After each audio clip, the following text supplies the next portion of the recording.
So welcome. Let me begin by saying that this is an informal gathering. Our session is being recorded, but it will only be broadcast later. So if you don't wish to be recorded, please do switch off your cameras and microphones. This is the 9th talk as part of the series on the living memory of cities, which we at Eric Parry Architects are organizing with London Metropolitan University.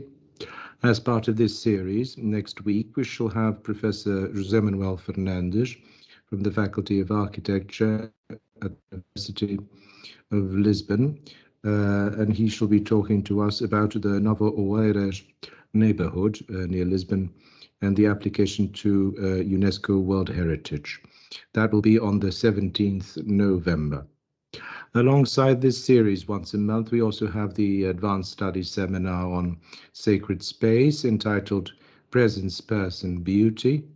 For our next session, we will have Professor Fabio Barry from Stanford University, who will be talking about why round temples. So that seems, I'm very curious to see what that is about. This will be on the 23rd November. And all are very welcome. Today we have with us architect José Mateus of ARX Portugal. José Mateus will be talking to us about the dialogue of times. The proceedings will be very simple. The session will be chaired by Eric Parry, and Eric will do a brief introduction in a few moments. This will be followed by José Mateus' presentation for about 40 minutes or so in all freedom, and this will then be followed by a similar period for questions.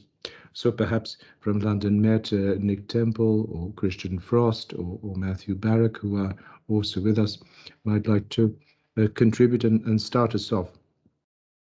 Meanwhile, I should also like to thank Joanne Gold, Charlie McIntyre and Nikolina Georgieva, who have been assisting with these sessions, Eric Parry Architects.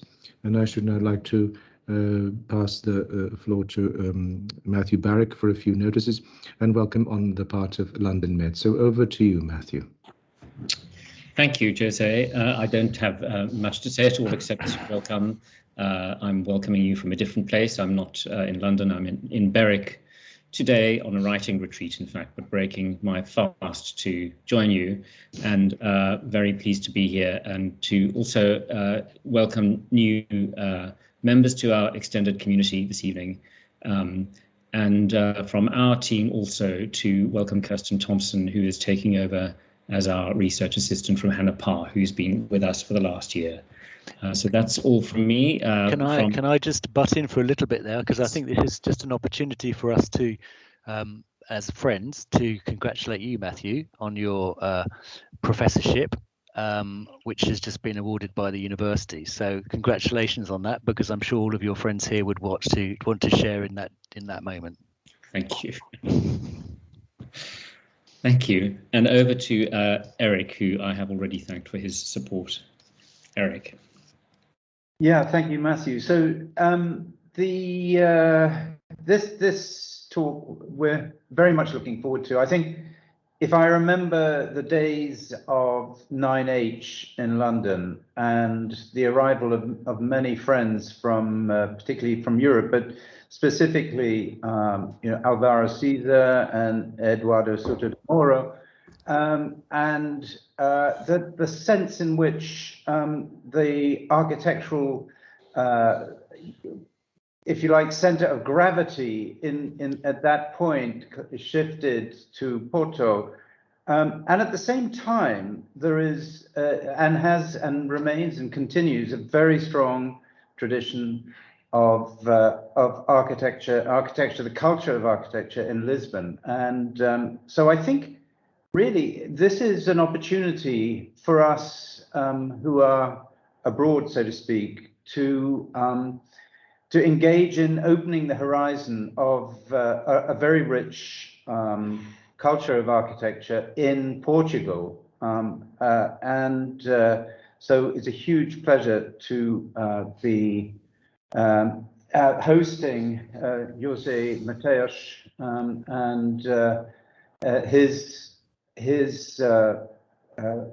seminar lecture now based around the work of his and his brother's practice, ARX Portugal. So that is incredibly rewarding, I believe, and looking forward to it. José de Paiva and I shared a lot of frustration because I remember from years ago, coming across the Carlos Gulbenkian Center in Portugal, in Lisbon, and being really blown away by the landscape, the buildings, and we were so looking forward to being able to organize the living memory of cities there in the Carlos Gulbenkian Center. So in a way, this is, and next week, the next lecture in this series, we'll be celebrating where we would have been there. And so if I could now turn to José Mateus and ask you to take the floor. Thanks so much. Okay, thank you so much for this invitation. It's a great pleasure to share our thoughts of my office and the project that we have done. And first, I would like to take to the next slide, please. Can you please? Okay, thank you. It's all of us know that we live in a moment where images are shared instantaneously and in an unprecedented scale.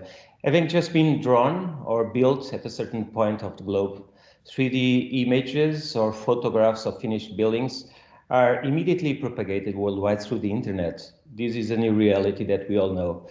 And the problem is that the speed is mind-blowing, and often before they are truly understood, these images that somehow many times are fascinating, these images contaminate the work of other architects. And many times essentially thought to produce visual impact, regardless its real experience or the connection to the context in which and for which it was designed, this architecture. It is not a new matter, but today, more than ever, globalization and instantaneous sharing too often produce superficiality, or architecture uprooted from the context in which it is produced, when it should be a continuous critical reflection over what it came to us from other times. And this is becoming what I would say a central problem in architecture.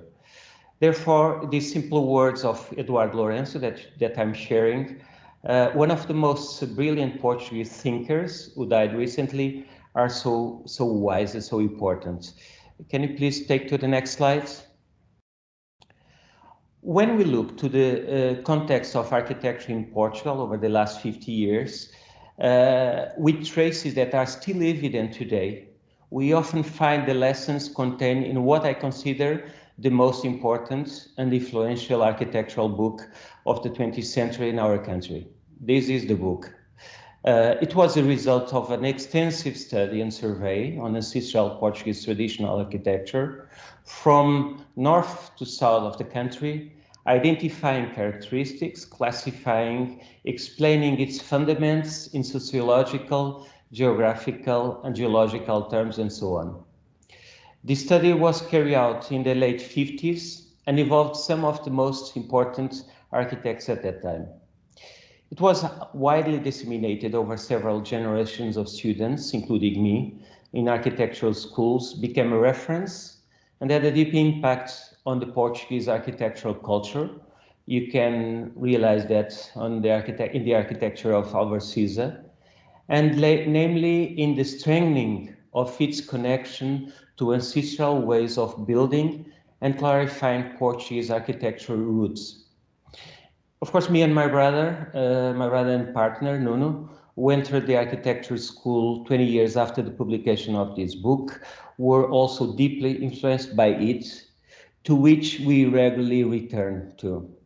And naturally, times change, lifestyles, new technologies, and social economic realities change. But the lessons in these books still are really important, crucial, and essential aspects of those forms of architecture are still extraordinarily competent, sustainable, with an intelligent simplicity and of a telluric beauty.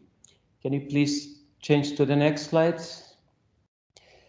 And the next. Through this book, we can understand deeply the reasons why people define the nature of Portuguese architecture from north to south, as you can see in these images, in Alentejo and Algarve. Houses made of mud, stone, and the most simple ways of building, but on a very sustainable relation with the environment. Next. This is in Algarve. Next. Today, I will present 4 projects designed in my office and built in Portugal, where in different ways, I would say that the reflection or dialogue with the past, with the heritage that we get from the past in a more evident or subtle way, is at the origin of the design strategy. Can you please pass to the next? This is a very specific public building built in the north of Portugal, Costa Nova. It's more or less in the center of the north of Portugal, next to the coast. Please, next.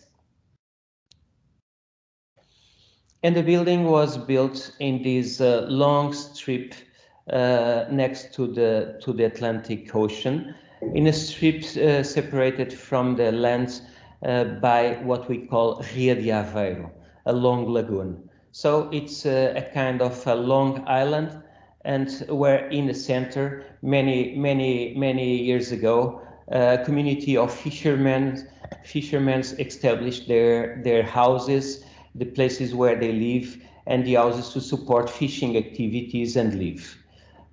Construction techniques that were related with the boat construction techniques also were built during those times when they established this community. Next. So this is the strip of land between the lagoon and the sea, and the place of the construction is here, right in the middle, right in front of the beach. Next. You can see that black spot that is in the end the general plan of this cultural and health center. Next.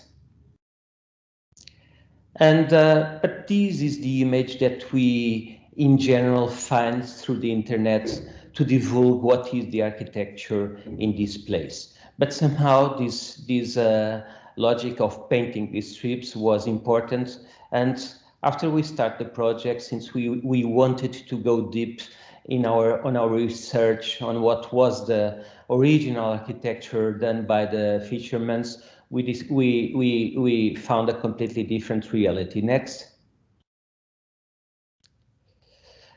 In reality, these fishermen would build these kind of very simple houses made with pieces of wood that would be insulated with a product that was also utilized on boats, a dark product combining fish oil with other products that would be competent to both houses, and in the end these houses would have this aspect that is dark, not painted with different colors. Next. Next. Through our research, we decided to start to work with this tradition of building with the wood that was actually the first experience that we had with that. We built several models trying to understand what could be the main structure made of wood, all the different parts, the facades, the pavements, and so on. So it was at the same time a learning process on the tradition of the area and on what could be architecture made of wood. In the end, we had a building that was almost 95% made of wood. We did several models also to link with what is the nature of the cadastre of the different plots that are somehow long, narrow strips placed side by side in front of the sea. Next. So this is part of our research. How could be the structure? How could this resist to the fires? How could this somehow bring to the architecture of this building some reflections on the pre-existing, maybe modest, but really beautiful houses from the fishermen's? Next. But as we know, since nowadays on architecture we have to utilize homologated products, of course we could not insulate this building with fish oil, but with the constructor we had the possibility to find a combination of different homologated products to at the same time insulate the building and give the building an image, an appearance more close to the original houses of the fishermen. Next. This is a model where you can see the building next to the pre-existing houses, then and where we establish a series of wooden paths, these strips that come out from the building and then connect with the existing paths along the coast, and then to connect to the beach and to the sea. Next. To give you an idea, this is the ground plan. This is almost only one floor building with a very unusual combination of a health center that you can see here in the top, and a cultural center composed by an auditorium and a meeting room and some other facilities to support the cultural activities here, and with the lobby, with the atrium in the center of all the building, with the main entrance right here. Next.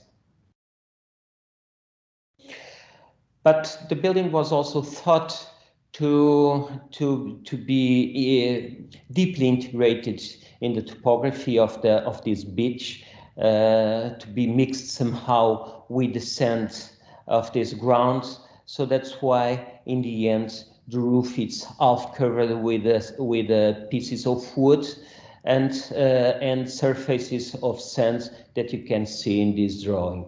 Actually, through a ramp, people can go to the top of the building, that in the end it's like kind of above there from where you can see the surroundings and you can look to the sea and to the horizon. Next. Next. Next.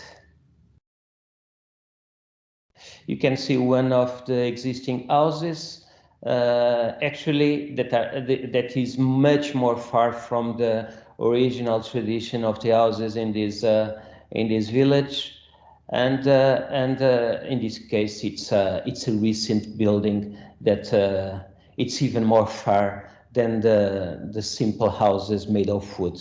Next.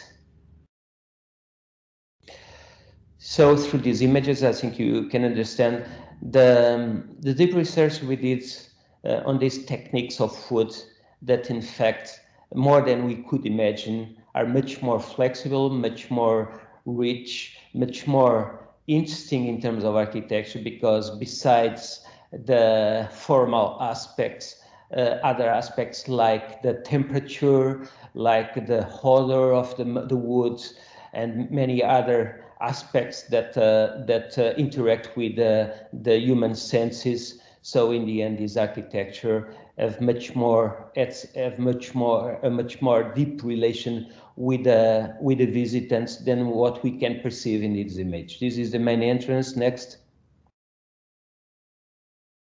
On the left, you can see the lobby, the atrium, and on the right side, you can see an example of a stair that connects to the roof, and to the cafeteria on the roof. Next.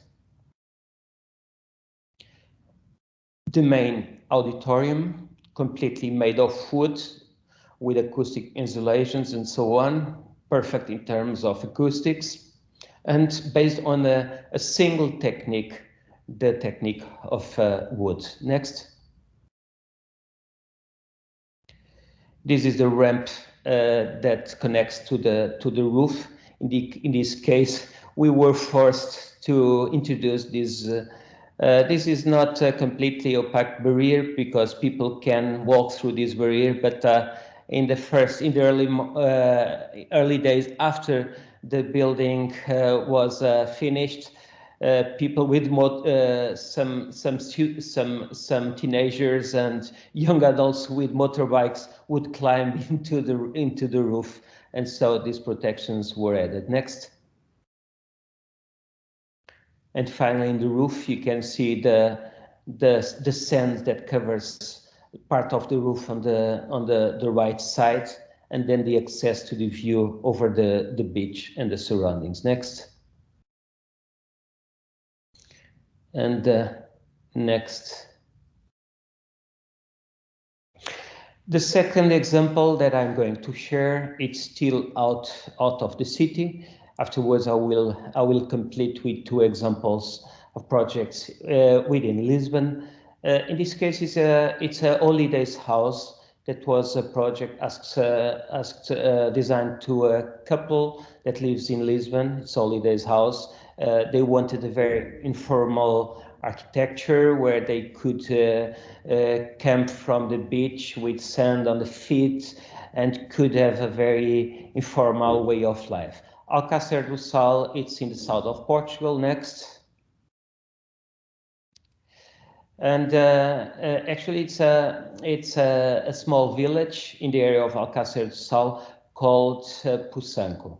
Pusanco, it's very close to one of the longest strips of sand along beach in Portugal. It's almost 100 kilometers far from Lisbon to the south. It's a strip of 60 kilometers with continuous beach. That is a very special area of Portugal. Next. And another particularity was very specific. It's that it is a triangular plot. That was the reason why many people didn't want to buy this plot, because this triangle offers strong limitations in terms of the design of this house. Next. When we did this project, we had in mind realities like this. This is Évora. Évora is almost 100% white city with this more or less brown or reddish pitch roofs in the center of Portugal, in Alentejo. Actually, we lived there for 5 years before we moved to Lisbon, and it's a reference in Portugal as city and architecture. Next. As well as parts of the examples that were shared in that book that I've referred in the beginning on traditional architecture, where we can see examples of traditional architecture like this that you can see.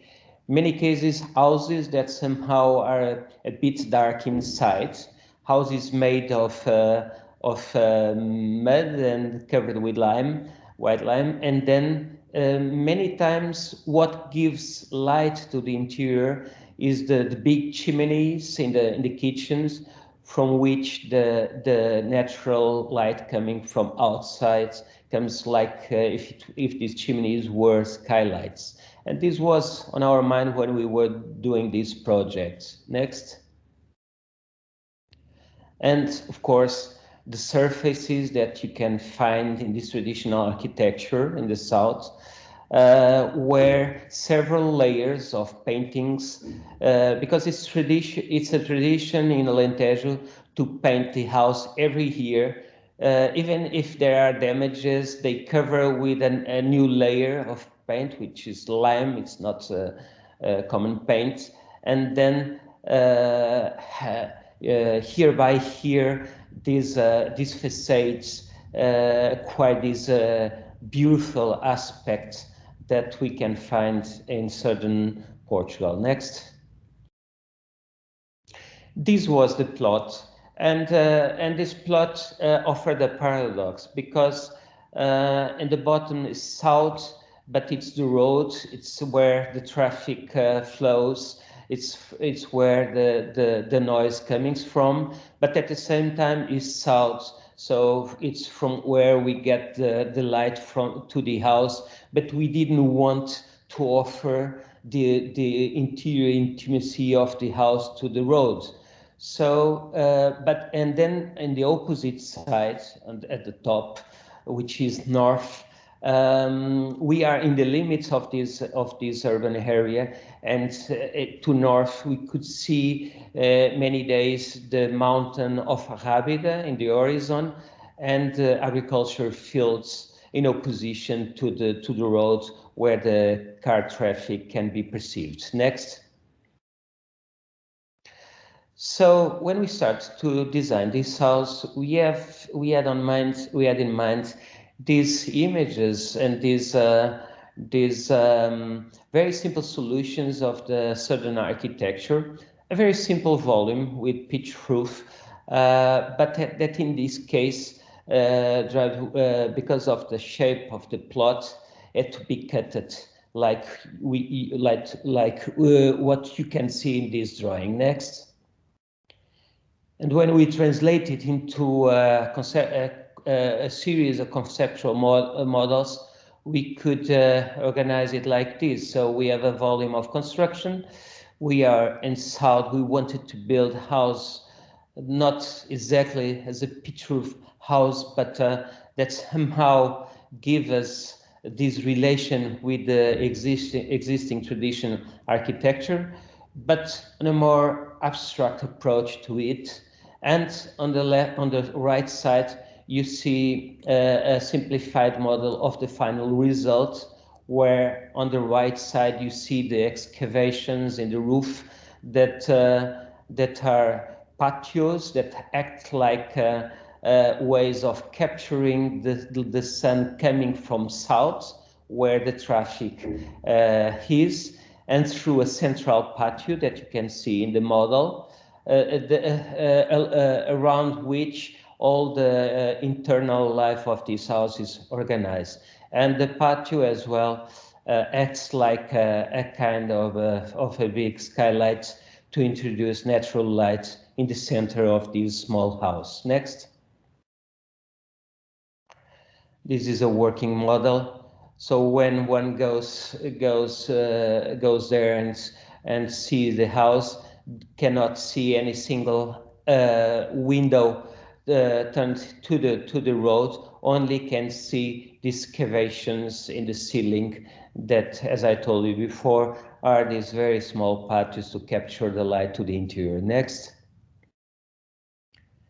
In this section you can understand the scheme, which is quite simple. So the house turns the windows to north, to the agricultural fields, to the mountain of Rábida, and the opposite side, south, is where sun is present and brings the light into the interior. Next. This is an image, a photo taken in the center of the patio that somehow also protects people from the strong winds that we can feel from time to time in this area. Next.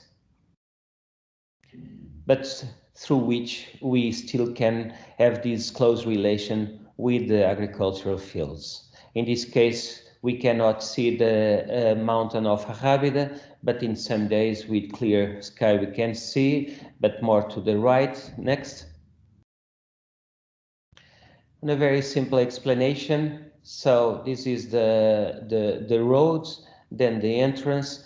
To the left, organized around the central patio, the area for the kids, the bedrooms for the kids, the social area on the right side, and then the stairs in the corner to the first floor, to the main bedroom and the guest bedroom. And as you can see in some specific points, some very small patios through which we can get the sun to the interior. Next. Somehow it's a house that exists between these two different facades, these two different limits. To the right side, more opaque, but more abstract, and to the left, to north, more recognized as a house that relates with the surroundings. Next.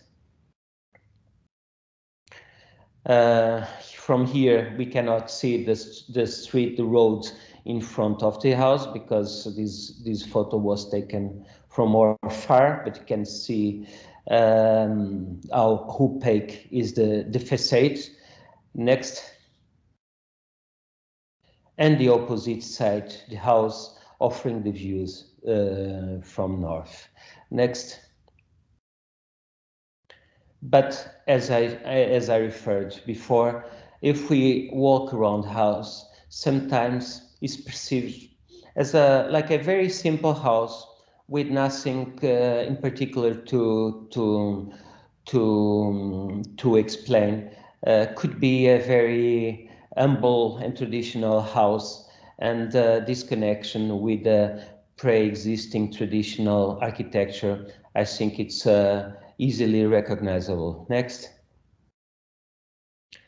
The interior. This is one patio in the corner of the living room, where you can see the light coming inside. Next. Or the relation with the central patio. And as we intended to do, sometimes we perceive in the interiors the nature of the very common spaces that we find inside the traditional houses, and sometimes not so a more common contemporary house. So it's like going through different moments, different chapters of these narratives, relating with the tradition or relating with the contemporary architecture. Next. This second house, it's in the center of Lisbon, and actually in the beginning was designed to my family. Next. The house is located in this long, narrow street, almost in the center of the historical area of Lisbon. It's between one Baroque church, Basílica da Estrela in Lisbon, and here you can see the Parliament actually. Next. As you can see, it's a very narrow street where you can find cars parked right in front of even in front of the doors of the different buildings, which in the reality was one first reason why, once again, I wanted to put this project side by side with the previous one, because this idea of protection of the interior of the house, it's once again parts of the strategy for this project. It's like a strip of 6 meters wide, and with a small garden and with a magnificent existing tree. That was the reason to buy this land. Next. As you can see, the cars parking in front of the doors. Many times people looking to inside the houses. And when this plot was bought, existed this two floors old house, but that in the opposite facade had an addition built during the 40s that you can see in a really bad condition. And in the end, we've decided to demolish this building because of this, but also because of the program that we intended to have, to which we needed much more space. Next. While doing this project, we had on our mind the nature of the architecture in Lisbon, and in specifically some aspects that are crucial. A big part of the city is characterized with these white stone buildings, not only churches or public buildings, but also apartments buildings covered with this almost white stone called liège. Liège, it's a stone that we call the stone of Lisbon. And many times the expression of the facades are based on the shadows projected by very delicate movements of layers on the facade that give an expression to the facade that is at the same time simple, at the same time sophisticated, and a certain idea of resistance of this architecture through the time, a certain idea of timeless architecture that we can find through the city. Next. We had also in mind examples like these. This was the project for the reconstruction of Lisbon after the big earthquake in the 18th century in 1755. The architecture was a lot based on these very regular rhythms of windows surrounded with stones and based on these long lines, these friezes of stone, and also the pilasters that are included often in the composition of the facades. Next. So when we started to design the main facade, what we call the public facade, and I can say that this house, it's a house that exists between a more public and formal facade that at the same time protects the intimacy of the interior, and the opposite facade that is transparent, transparent, relating with the garden and with the views over the city and over the Tagus River. But these are drafts on what could be the presence of the not pilasters, I could say contemporary pilasters, but these are abstractions as pieces of stone, and the friezes, the horizontal friezes that in the end connect with or affirm alignments with the buildings that are side by side with this house, in a way to somehow integrate the building in the street. Next. This was the first model produced after we have the clear idea on what could be the architecture of the facade. As you can see in this model, there are very clear alignments with the architecture of the buildings on both sides. And one very important aspect is that since the two buildings at different heights, we defined that the top floor would somehow would be disaggregated, would have a kind of a patio on top with a lemon tree that could operate the transition between these two buildings side by side. Next. On the contrary, the opposite facade is almost 100% transparent, relating with the garden and with the tree. Next. So we could say this house has three moments, from the limit to the street that is made of stone on the left, to the limit that is made of glass on the right top. Between these two limits, the interior is contemporary. It's made of exposed concrete, and where pieces of wood, doors made of wood, furniture made of wood would operate the transition from different spaces, would operate the structure of the interior spaces of this house. Next. And referring from bottom to top, on the bottom of the building, the garden, where parts where it was supposed to have the possibility to put tables and chairs, the ground covered with the stones of the pre-existing building that could give the link to the history of that plot. And on the right, you can see the top of this building, where on the contrary of the tradition where the buildings are covered with a pitch roof, in this case it's a flat roof.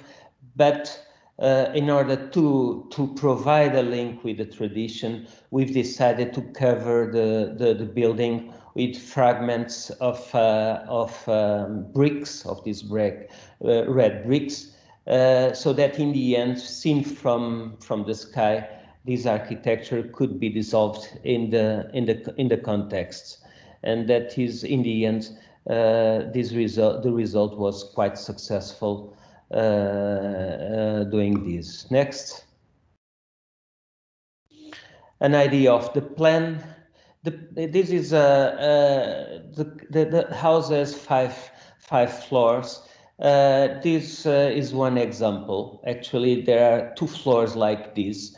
It's very simple. So since this is not an existence minimum for sure, but it's a very small house. So in the center, you can see the stairs to communicate between different floors. You can see a kind of a box that is at the same time a bathroom with a closet on one side, and then another closet that define the separation between the center and the perimeter, where there is one bathroom connecting to the views to the river and to the garden, and the opposite side connecting to the main street.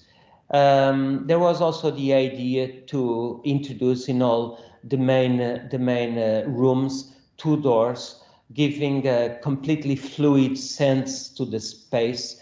And in some cases, when a sequence of 2 doors are open, the ones who live inside the house could have a long perspective from one top to the other of the house and towards the views over Lisbon. Next. In this section, you can see the lines of on the walls that were prepared, that were designed, because all the walls in both, or the 2 walls on both sides, were made of concrete, and as you can see, facing the Tagus River on the left, facing the garden. The windows are assuming different positions from bottom to top, so that in the upper floors the verandas have the capacity to include a table or some chairs. And in the opposite side of the top of the building, you can see the patio that I referred, facing the main facade. Next. In these two sections, I think the one that you can see on the right side is more useful. so that you can understand the patio on the top of the building. Next. The design of the facade. Actually, the stones that cover the facade are made of Lior, the white stone that I refer, that is a central part of the tradition of Lisbon in terms of architecture. And I can mention that during those times, during the project, I found myself many times taking measures in different buildings across Lisbon to understand what could be a very current, common stone to finish this, to cover this facade. In the end, it was something like 50 centimeters per 80 centimeters, and that's what I decided to do. Next. In the end, I believe that the result was discrete, I would say. A building covered of stone with rhythms that somehow create a clear relation with the other buildings around. Next. That in the main facade offers this when the sun, it's almost in the alignment of the end of the street, gives this deep shadows that it's very uncommon, because normally the shadows are much more smooth, and a facade that as I referred in the beginning, it's opaque. The door for the entrance or the garage is covered with stone. The door in the entrance of the house is covered with stone, protecting the interior of the house and offering a sense of an abstract approach to some aspects that are crucial in the architecture of Lisbon. In the opposite side, the patio and the garden and the tree. Next. So when it was finished, it was a very simple interior, 100% made of concrete, with the stair in the center. Next. And where the furniture made of birch wood, plywood, would establish the interior structure in terms of compartments. Next. And sometimes, mainly in the bedrooms facing the street, we decided to include these white plaster walls to enhance the quality of light. Next. Sure, can you please turn to the previous one? And as you can see in the slide, and the photo on the left, when the doors are open, you can have these long perspectives from one top to the other of the house. Next. The first floor facing the garden. Next. And on top, the floor where the office was, the library was, the view over the Tagus and the city. Next. And finally, the patio with the lemon tree. That, as we all know, not every day it's fantastic to look to the sea or to the river, and because if we are confronted every day with that view, maybe that view becomes not so interesting. But there are some times when our mood is more in a day to deal with a more introspective space. And so this was the intention, to offer a different alternative of a more intimate space side by side with that other view over the city and the river. Next. I'm going to end with this house that was recently finished in Lisbon, and it has again some points of contact with the previous one. It's a small plot in a small and narrow plot next to one of the main museums in Lisbon, the Ancient Art Museum, and it's a very common program. We have many clients coming to our office asking us to design a house for the family, and so it's a frequent exercise on architecture that we have nowadays in Lisbon. Next. Here you can see the plot. It also have part of the plot is occupied by the building, and in the back it has in this case it's not a garden, it's more a patio with part of his of its pavement covered with plants, and in order to give a more natural atmosphere to the patio. You can see also part of a square here that is next to the museum that I've mentioned before. This is in the historical area of Lisbon, right in front of the Tagus. Next. Actually, when we look to this image, you could imagine that this was built during the 80s or during the 18th century or the 19th century, but it was not. This building was built during the 30s of the 20th century. Actually, it's a kind of a nostalgic architecture that we find a lot in Lisbon. So it's what I would say it's a fake 18th century architecture. It's not original, and that's why in the beginning we have proposed to demolish all the building and to build a completely contemporary architecture. As you can see, the windows are aligned with the facades, like it is the tradition in the old buildings in Lisbon, and this aspect is it's important for you to have in mind. So that you understand the strategy to affirm the contemporary architecture that we are introducing here in the process of designing the house. Next. After we proposed to demolish the building, the municipality responded that it would be impossible, that we should maintain the facade, that because it's part of the heritage. We tried to argue that this was a fake 17th century or 18th century architecture, but they didn't accept, so we were forced to keep the facade.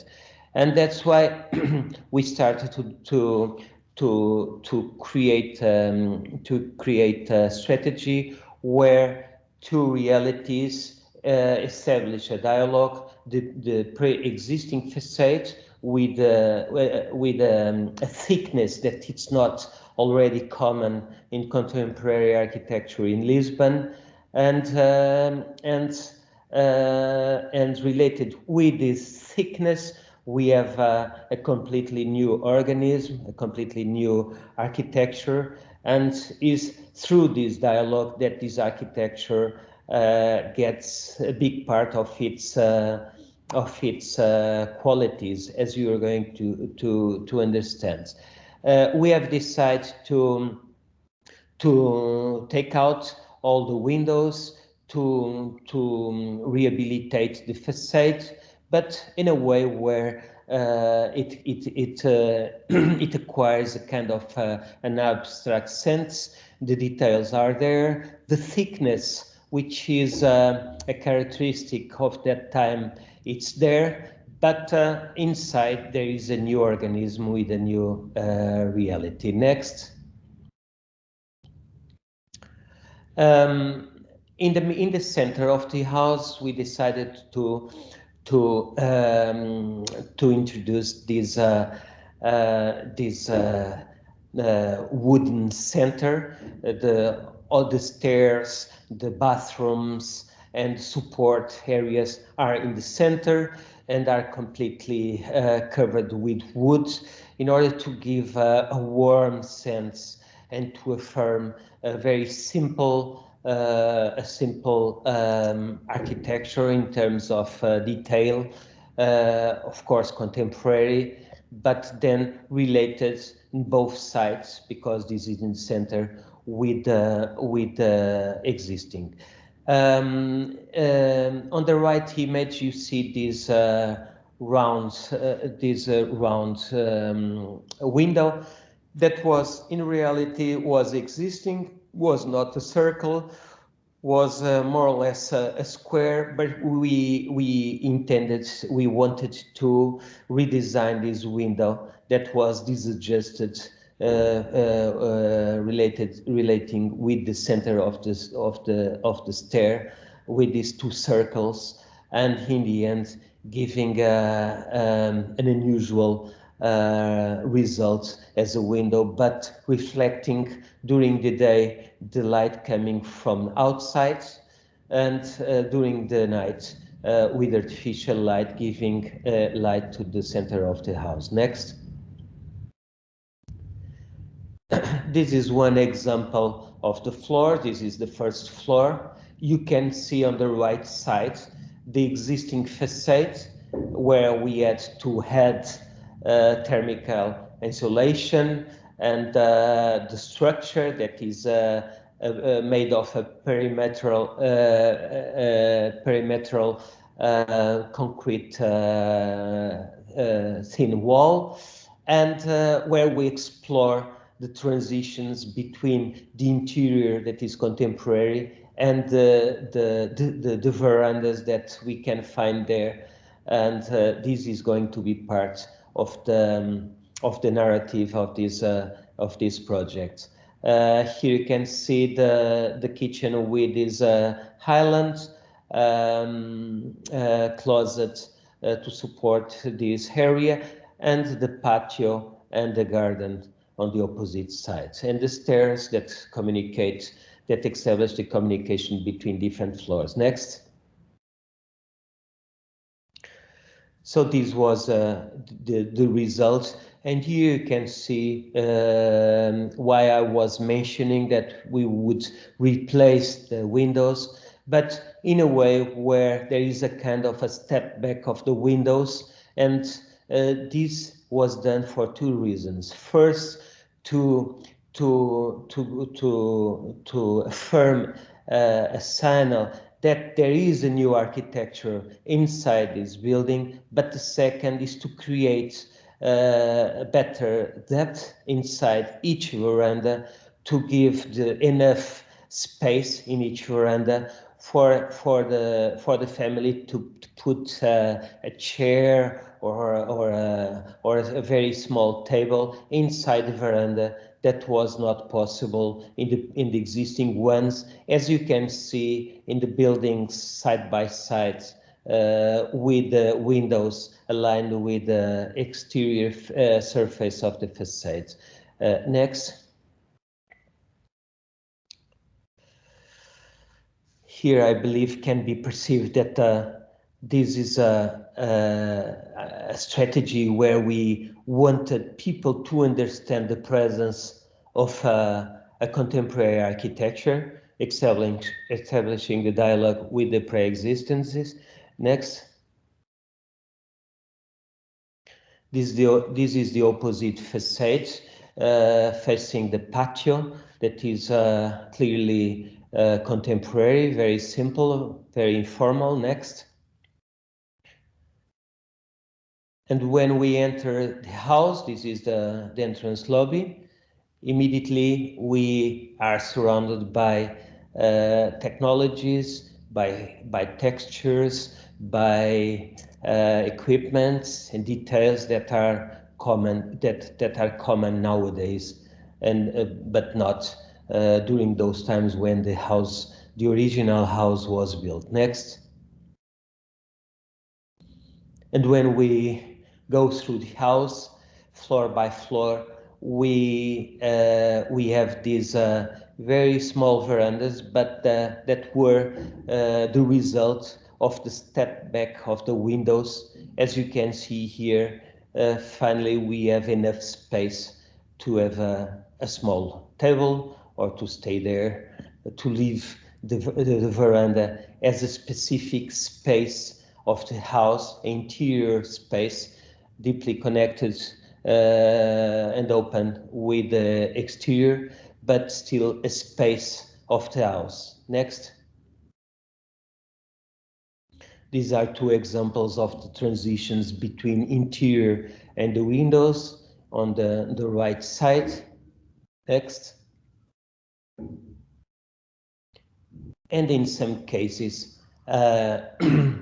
when we don't have verandas, you can see also that the walls are somehow distorted to be well linked with the facade and the existing windows in the end, with the addition that we built inside, and the thickness that we get in these walls somehow reinforce the perspective to the exterior, reinforce the idea of these windows as fragments of Lisbon that we can find outside.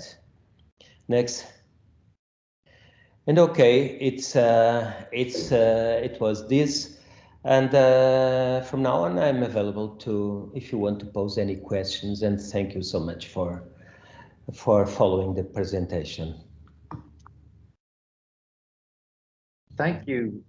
Thank you hugely, José. That was inspiring and a very interesting calibration from the first project to the last. So I think at this point we would open the floor if we may, and I wonder whether Christian, Matthew, or Nicholas have an opening question, and then we'll move around to who would wish to ask further questions. I'm happy to start. I was brought back to the fantastic quality of the build. I mean, the amazing finishes that you've got on very difficult surfaces is extraordinary. But I had a question related to your first relationship with Tavora and Caesar in the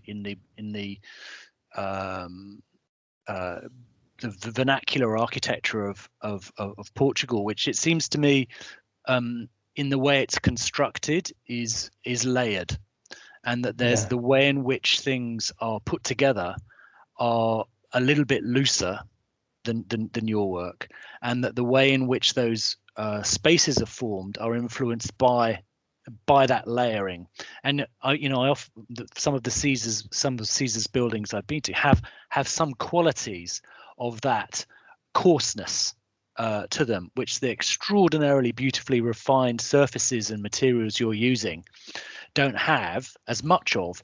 And equally, that's accentuated by the use of shadow gaps, where you're pulling everything apart in a way that Caesar doesn't necessarily do. And I'm intrigued a little bit about then the relationship, and I was wondering whether there is a sense of how you could perhaps talk a little bit about how you have interpreted that vernacular starting point into the work that you do, given that there's such a trace of modernism within the detailing of what you're doing.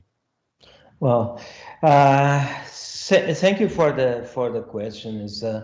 Sometimes, since we are Portuguese architects, we are not aware of how our architecture is perceived from outside, because we live within this reality and this cultural reality of Portugal. Of course, I know Caesar directly. I cannot say that I'm his friend, but we have a good relation. Yes, we know each other very well, and we had fantastic moments together.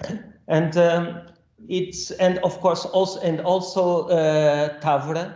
I met him in person, and I could absorb from him part of the fantastic things that he had to share with us, first as students and then as young architects.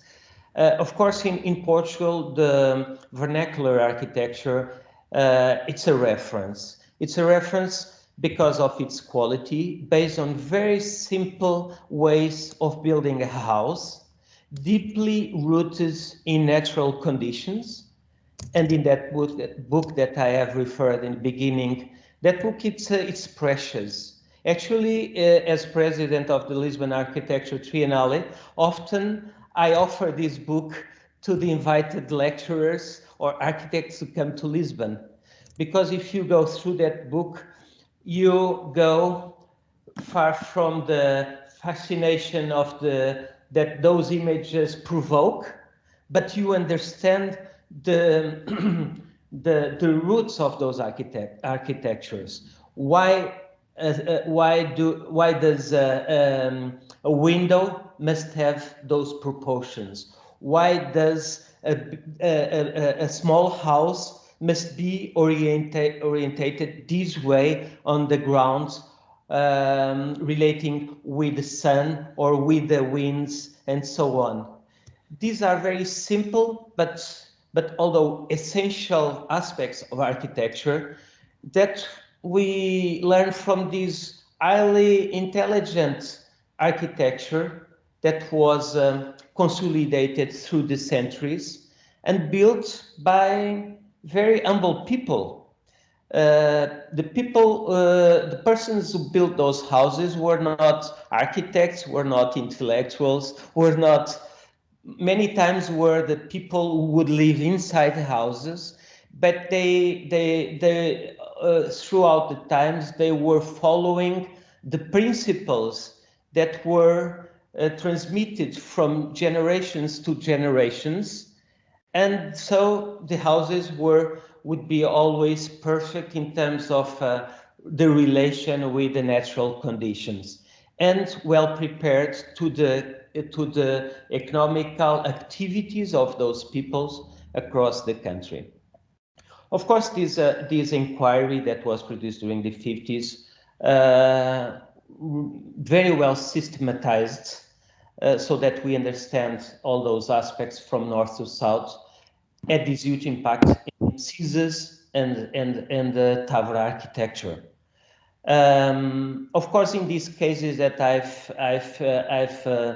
I've shared to you, these were always completely new buildings, or almost completely new. Only the last building had a pre-existing facade, but it was a very, as I mentioned, it was a fake 18th century architecture built during the 30s.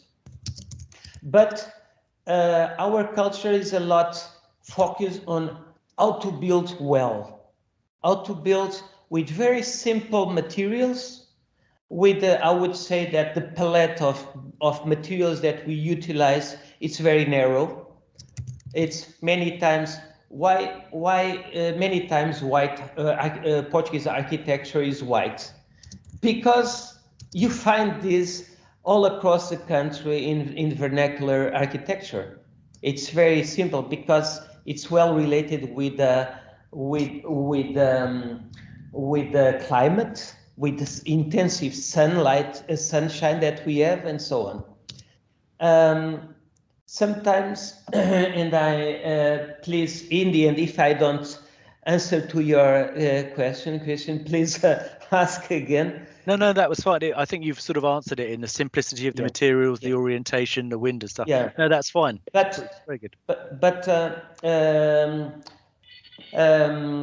many times when we utilize very simple techniques, we want to put, let's say, the talent into different aspects. The general strategy and the quality of the detail. How do we put together different materials? And since I would say 30 years ago, the construction companies in Portugal were not so good. So we had to find tricks to hide the problems of the construction. That's why we introduced those those shadow lines separating different surfaces and so on. Of course, nowadays, and let me tell you that these last 20 years, but mainly these last 10 years, and in Lisbon, we have been facing a boom of construction, a lot related with the tourism boom. And construction companies became really skillful. They know how to build. So nowadays, somehow, we don't need to to find these strategies to hide the problems of construction. Okay, José, that I was going to say that on that very optimistic note about construction, can I turn to David Leatherbarrow, who is wishing to ask a question to follow on from that? Maybe let's see. Thank you very much, Eric, and thank you for the wonderful talk. Very inspiring buildings and comments. As you were presenting your work, and I kept your title in mind, I found myself thinking about the title of this entire series of lectures, Living Memory. And it came to mind that maybe the past with which you've had dialogues, and maybe memory also, maybe they get a little bit tired of supplying us with ideas, and that it might be our responsibility to provide the past with some nourishment to renew itself. My question for you is about the relationship between archaeology and production in architecture. And I have the impression that the dialogue you've had with the past has caused you to see in it things you had overlooked previously, which is to say that the context, the fisherman's hut, or the pre-existing patio or materials, they're not only an inheritance made use of by the project, but perhaps also they can be the outcome of the project. In other words, when it comes to the white walls and the layering that has been built up over time, in the first house you showed, where the white is on the wall and on the roof, it struck me that this transformation of the inheritance allows the house to disclose characteristics of the environment. The wind is forceful on one side and not on the other. The sun beats on one side and not on the other. The white has this purpose of showing the environment, and in a way, you've rejuvenated our sense of the old white walls by making them in an unprecedented way on the wall and on the roof. Likewise, in the second house you showed in Lisbon, this issue of the blind window made out of that wonderful stone, and then its reinterpretation in your facade with its atectonic form of construction, or the beautiful planarity in the interiors, it seems to me that there's another way of viewing Lisbon, and therefore allowing the memory of that place to live still further into the present and future. So I guess what I'm trying to shape as a question for you is about the form that your dialogue with the past takes.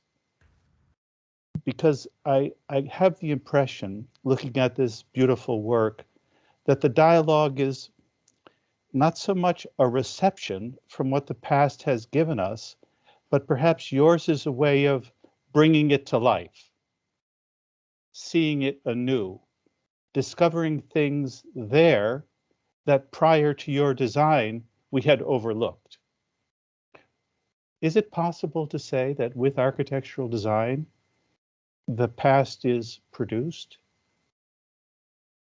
not inherited? That's an authoritative present that enters into dialogue with an equally authoritative past. Is it clear what I'm asking about? Well, thank you so much for your question, which is actually it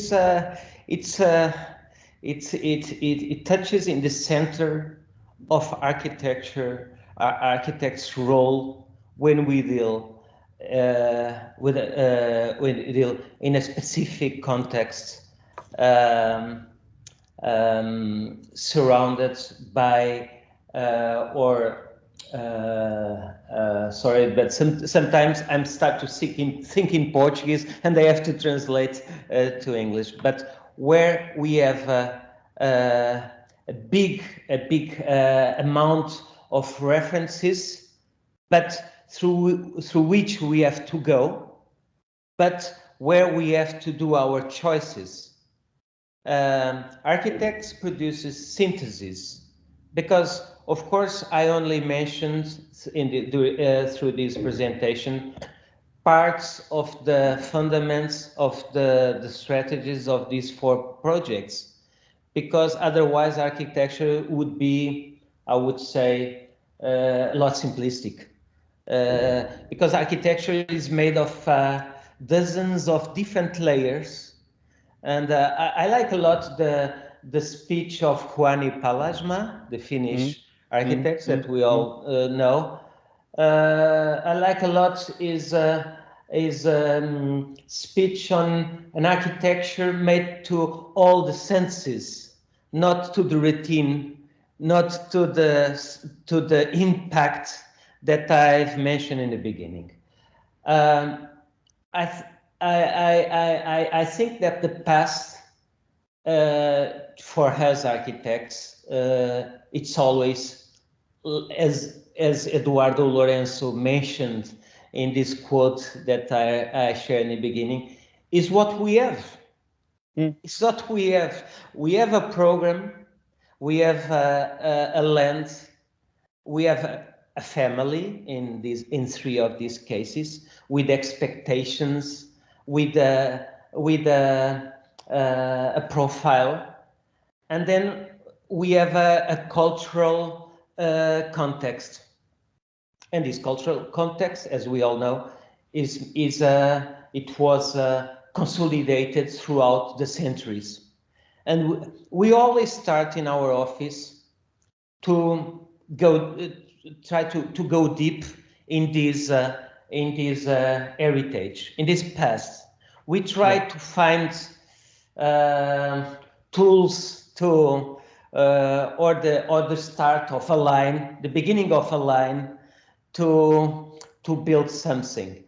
And in the end, we, after a process of isolating aspects of the culture that we get from the past, after we isolate what are crucial aspects that make sense in this specific project, we want always that the things that we isolate somehow, as you mentioned, we work as archaeologists, digging in the past, trying to find what makes sense to get from the past, what makes sense to keep, to establish the relation with the surroundings, because it's very easy with the technologies, fantastic technologies that we have nowadays on our disposition, to produce something that is somehow an expression of talent, an expression of capacity, but we don't want to do that. We want to work on consolidating always our culture, adding something, and something. I don't have I'm not going to say because I think would be would not fit in reality. Something new in the relation with my experience, something that I find I had something. Yeah, there is in your identification of what is crucial in the past, a productive element in your archaeology, is what I'm saying. Yeah. And I think architecture and contemporary design must have that courage to identify what is insignificant and what is crucial. Yeah. And that declaration is, I think, a productive act. And I believe that's essential in what Eric Parry and Associates are calling living memory. That decision to make a selection. These are the attributes. This is the aspect of the fisherman's hut that I want to bring into visibility. And then the history and the past, they seem to have come alive. Yeah. They're no longer those dead bones that everybody's been looking at all these years, but there's a new history that the production has brought into being. And I think that's actually a conceptual and cultural gain, if I can put it in those terms. Yeah, I could mention the first project in Costa Nova, because it's a good example, because in that case, I would say that if I ask 100 Portuguese what is the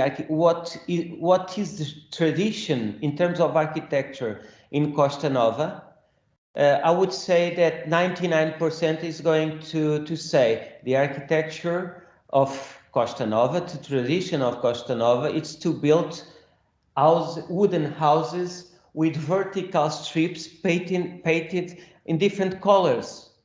But that was not the original reality.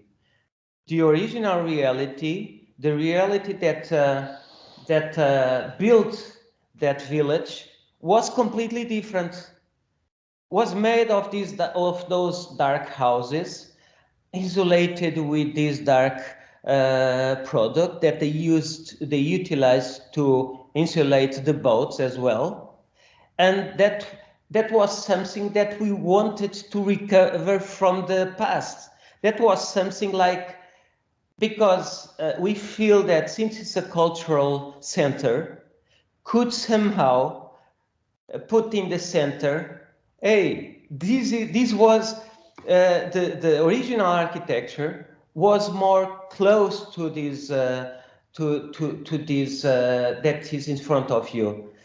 This architecture made of these wooden strips, that are dark, these structures that are very complex at the same time, but very simple at the same time. And so we avoid to follow what is now there 100% the colorful houses. We avoid to bring a completely alien technology to this place. We avoided to build what could be a cliche in Portugal, a white building, perfect, abstract, and so on. And that you somehow have seen in the house in Pusanco. But Pusanco is Pusanco, Costa Nova it's completely different, and the origin was what we intended to explore. Thank you very much.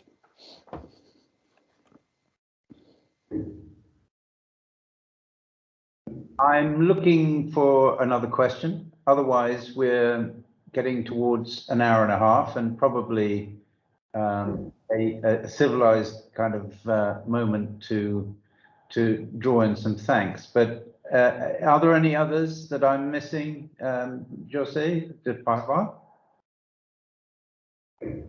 Well, I very much appreciated the presentation.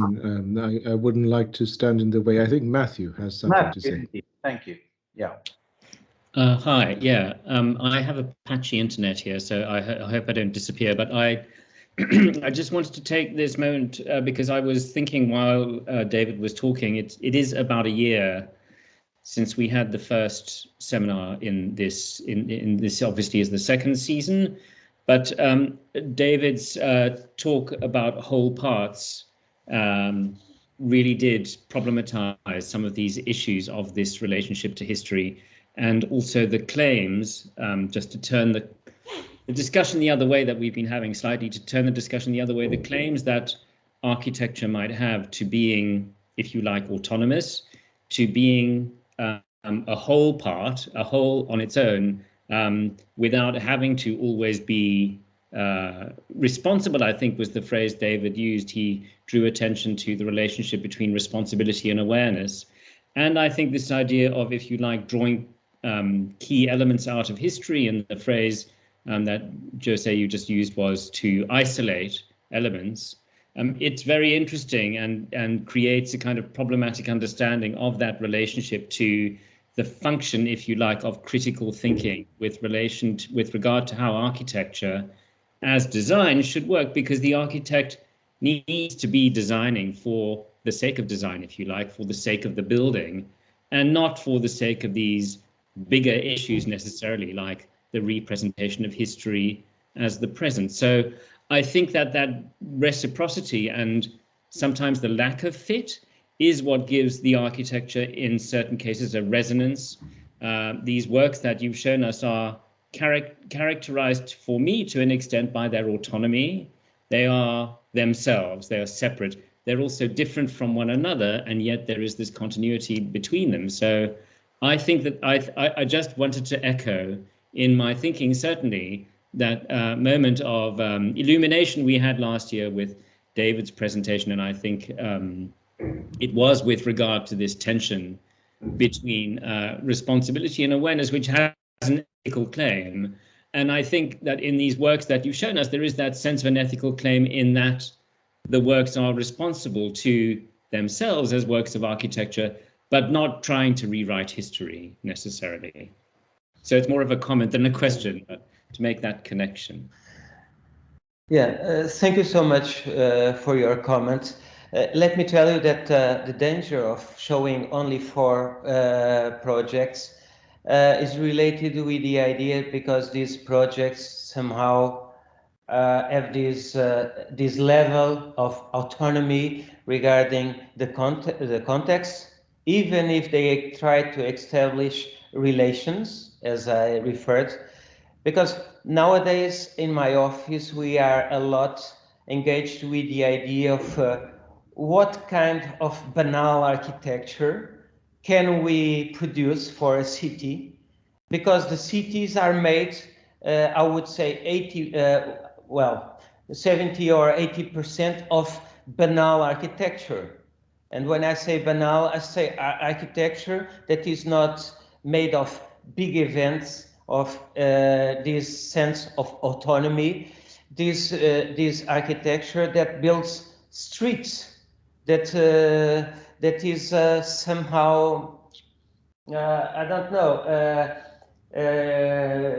architecture as a city event is necessary, but nowadays, as an example, in Lisbon, it's much more urgent to reflect on that other architecture that builds the city. And I have a few projects under construction and a project that are focused on that. How can we build a city with less events, but at the same time have capacity to have that, to play that role, that maybe it's more modest, but maybe it's much more, even more important, because the city is not made of events. But that will be in a future lecture. Yeah, that's a wonderful point to end on, of speculation. And I think of another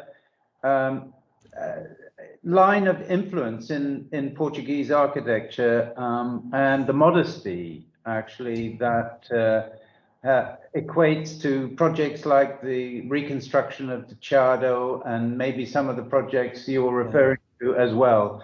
So that's for another time, but I think you've set the scene for us most richly of the celebration of contemporary culture of architecture in Portugal, and added to our knowledge hugely. So can I just thank you hugely, José, and look forward to being around a table with you in the near future.